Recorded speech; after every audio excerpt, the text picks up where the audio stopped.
Pero ang nakuhang score ni Linda ay 790. Highest scorer.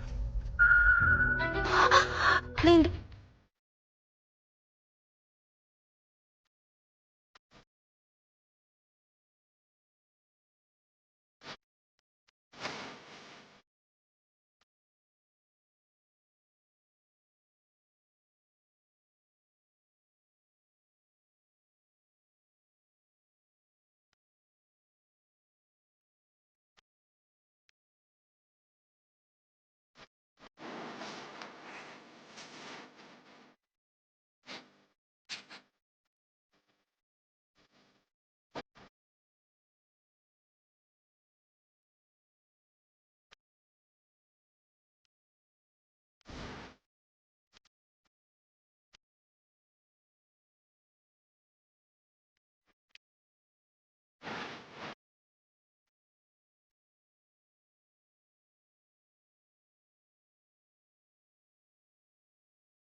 Linda, next time, huwag ka nang mag-aral sa sala. Masyadong mababa ang mesa, di komportable, tsaka hinihintay ka ng lahat. Sorry, akala ko nagkwekwentuhan pa kayo. Wala kasi akong sariling kwarto kaya dito na ako nagsulat. Ba't di mo sinabi na dumating si Miss Louise? Pasensya na po, young master. Kasalanan ko po.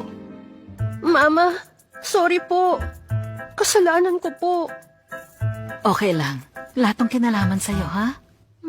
Napakapangit umarte. Ganito ba kababaw ang mga mayayamang pamilya? Maayos naman ang kilos niya, pero halatang probinsyana. Sigurado may ugaling hindi papino. Sa ngayon, hindi siya bagay pumasok sa school ni Nancy. Dapat matutunan ng maayos sa mga rules ng pamilyang Lewis. Kopyahin mo. Una, gusto ni Master ng tahimik at ayaw niya na maingay.